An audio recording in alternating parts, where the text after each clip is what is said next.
above said facts, circumstances, submission, documents on record, in the light of law of the land, I proceed to pass the following order.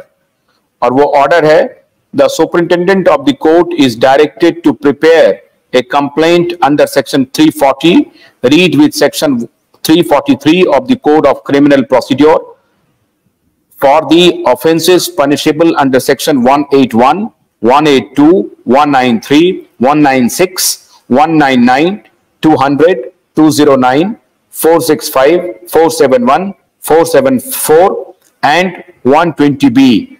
Read with section 34 of the Indian Penal Code against the non-applicants and get it verified from the court and institute the same before a competent magistrate having jurisdiction. ये है sir order उसका nutshell में. Is it correct sir? हाँ, ये operative part है. अच्छा, अब अगर मान लीजिए हाई कोर्ट ये मूव करते हैं, जहां तक मुझे याद आ रहा है, आपको याद होगा कि अर्नब गोस्वामी और को जो टाइम्स नाउ की तरफ से ये हुआ था, उसमें इसी तरीके का डिफेमेशन किया था और 100 करोड़ रुपए जमा करने के लिए कहा गया था. तो क्या इनको आर्थिक पेनल्टी तो लगनी ही लगनी है? क्या हाई कोर्ट या सुप्रीम कोर्ट कह सकता है कि भाई 10,000 करोड़ का मैटर है, आपको कितना अमाउंट डिपॉजिट करना पड़ेगा? नहीं, सुनिए, वो ऑर्डर इसमें नहीं होगा. वो क्या होगा बताता हूं मैं. अभी क्या होगा कि ये ऑर्डर में क्या आ गया है, ये ऑर्डर में आया है कि आदर पूनावाला सीरम इंस्टीट्यूट का डिफेंस झूठा है.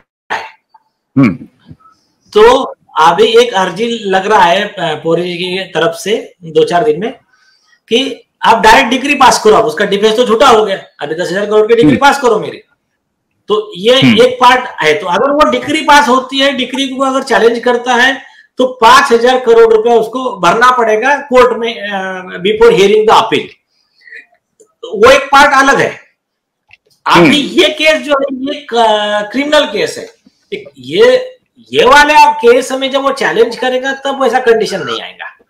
नहीं तो अगर एफिडेविट उनका झूठा हो गया और कोर्ट ने एक्सेप्ट कर लिया कि भाई ये एफिडेविट जो है ये कोर्ट के साथ धोखाधड़ी है, कोर्ट को झूठ बोला है, न्यायालय को झूठ बोला है, तो इसको वो हाई कोर्ट में क्या अपील करेंगे, क्या डिफेंस लेंगे सर इसका?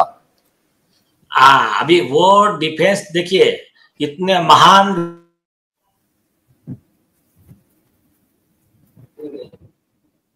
कोई बात नहीं, आ जाएगा. हाँ, तो वो इतने महान लोग, वो तो डिफेंस कुछ भी ले सकते हैं ना कि ये इंडिया का कानून हमको लागू नहीं पड़ता है, सुप्रीम कोर्ट के जजमेंट बकवास है, वो जज को लॉ नहीं मालूम है, सारे दुनिया में सिर्फ ईमानदार आदर पूनावाला, साइरस पूनावाला है, इनको एक स्पेशल कॉन्स्टिट्यूशन के तहत स्पेशल प्रोटेक्शन दिया गया था कि इन्होंने मर्डर भी किया तो भी इनको कोई कार्रवाई नहीं होगी. ऐसे डिफेंस तो कुछ भी ले सकते हो, उनका कोई ये तो और बात, मेरे ख्याल से ये तो आपके इसमें होगा ही, लेकिन फिर भी मैं आपको एक इंसाइट दे रहा हूं कि कैसे इस कंपनी ने इलेक्टोरल बॉन्ड के माध्यम से, अब उस पर भी बहुत सारे आरोप लग रहे हैं कि इन्होंने लोगों को भी पैसा दिया, हर पार्टी को पैसा दिया, party in the power, party in opposition, सबको पैसा दे करके.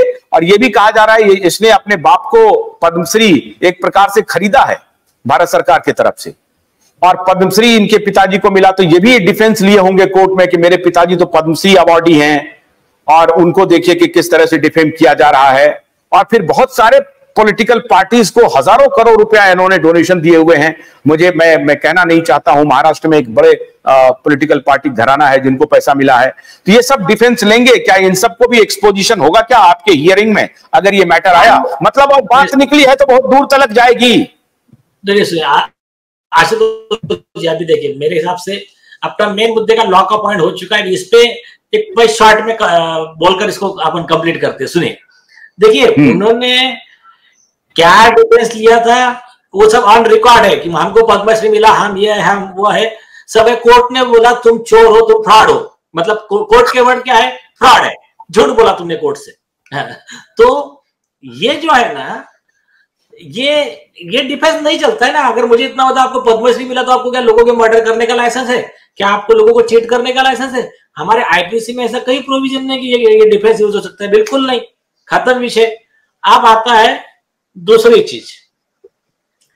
अभी देखिए, इन्होंने किसको क्या पैसा दिया, ईडी के भी इंक्वायरी में आया है ना। एक न्यूज़पेपर है दैनिक सकाळ ग्रुप, ये शरद पवार जी से रिलेटेड है, तो उसको शायद 3-4 हजार करोड़ रुपया इन्होंने दिया था, वो ईडी के स्क्रूटनी में आया है।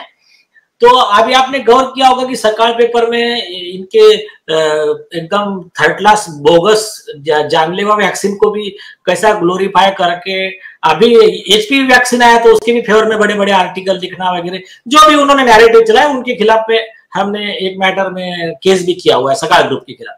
तो ये तो सबको मालूम है, इन लोगों का पैसा मैक्सिमम मीडिया ग्रुप को गया है, इसलिए इनके खिलाफ कोई न्यूज दिखा नहीं रहा था, और ऐसा दिखा रहे थे कि ये इस धरती पर ईश्वर के अवतार अगर कोई है तो ये बस पूनावाला एंड बिल गेट्स ही, यही लोग है।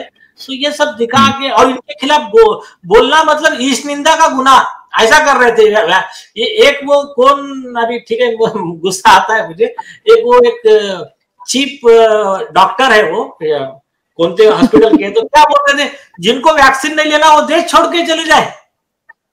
तो ये ऐसे मेंटल रूप से बैंकरप्ट जो गुलाम, और जाने दीजिए अभी आगे नहीं बोलना चाहता मैं, तो ऐसे जो डॉक्टर से लेके सब इन्होंने खरीद के रखे हुए हैं, तो ये सब इन्होंने सबको नैरेटिव चलाया। लेकिन आज का आप दैनिक भास्कर का न्यूज पढ़िए, बहुत सुंदर, उसमें पूरा समरी एक 4 कॉलम में डाल दिया है कि आदर पूनावाला और ये मतलब ये सीरम इंस्टीट्यूट वगैरह, इन लोगों ने, इनके वैक्सीन से डेथ हो रही थी, लेकिन फिर भी लोगों को ये सुरक्षित है बोलकर वैक्सीन नागरिकों को दी, और उसमें कई लोगों की जानें गई। ये उन्होंने झूठ बोला, इसके खिलाफ में ये सरकार को भी गुमराह किया, समविचारी संघ, सर इन्होंने सरकार को भी गुमराह किया। सुने नहीं, सरकार को भी गुमराह किया, और सरकार के भी कुछ भ्रष्ट अधिकारी और कुछ मिनिस्टर इसमें शामिल है। तो वो तो कोई यही नहीं है, तो वो अलग विषय है, सबका हिसाब होगा, लेकिन हर एक का एक समय है। एक साथ सबके खिलाफ करने जाएंगे तो वो अपना उसका ये कम हो जाएगा, लेकिन है मतलब जो दोषी है सो दोषी है। ये भी जानना चाह रहे हैं सर, दर्शक ये भी जानना चाह रहे हैं कि क्या आदर पूनावाला के खिलाफ कोई 1-2 सप्ताह में अरेस्ट वारंट निकल सकता है, कोर्ट निकाल सकती है? नियम से निकलना चाहिए, क्योंकि रूल में यह है कि तो जो कोर्ट का अधिकारी है वो कंप्लेंट 4 दिन के अंदर उन्होंने फाइल करना चाहिए, ऑर्डर होने के 4 दिन के अंदर, और उसके बाद में वो जिस जज के पास जाता है उसने, क्योंकि ये कोर्ट की कंप्लेंट है, पब्लिक सर्वेंट की कंप्लेंट है, तो उसमें वेरिफिकेशन को डिस्पेंस करके स्ट्रेट अवे इश्यू प्रोसेस का ऑर्डर करना चाहिए, ये लॉ है। और इश्यू प्रोसेस का ऑर्डर करते समय ये जो केस है, ये केस में सुप्रीम कोर्ट का खुद चीफ जस्टिस चंद्रचूड़ जी का जजमेंट है कि जो कोर्ट से धोखाधड़ी करता है उसको जमानत न दी जाए, नवीन सिन्हा का जजमेंट है, जेल में रखकर केस चलाया जाए। तो उसके तहत इनका अरेस्ट वारंट 204 सबसेक्शन 3 सीआरपीसी में निकलना चाहिए। अपेक्षा है हफ्ते 15 दिन में निकलना चाहिए, लेकिन ये भी पॉसिबिलिटी मान के चलिए कि ये लोग फिर उसको चैलेंज करके हाईकोर्ट में फाइल करेंगे, उसको थोड़ा सा लंबा खींचेंगे कि नहीं साहब ऐसा नहीं, इतना नहीं, जो भी खींचना है। लेकिन अब मामला बदल चुका है, मतलब क्या है, हवा का रुख बदल चुका है। अभी वो आरोपी डिक्लेयर हो चुका है, कोर्ट ने कह दिया है वो फ्रॉड है। अब उसको साबित करना है कि मैं फ्रॉड नहीं हूं। अब आर्गुमेंट उसको ये करना है कि मैं फ्रॉड नहीं हूं। वो आरोपी बोलकर वो आर्गुमेंट करेगा, डिफैक्टो कंप्लेनेंट विक्टिम बोलकर हमारा आर्गुमेंट होगा, और हमारे साथ में अब कोर्ट रहेगा। क्योंकि गन्ने की कड़ी बुनियाद, जिसे मराठी में खुडक्या और कुछ उत्तर भारत के क्षेत्रों में खुटकी भी कहा जाता है, उसे केवल भोलानाथ का 2-in-1 बैटरी ऑपरेटेड हार्वेस्टर कम ब्रश कटर आसानी से और बिना रुकावट के काट सकता है।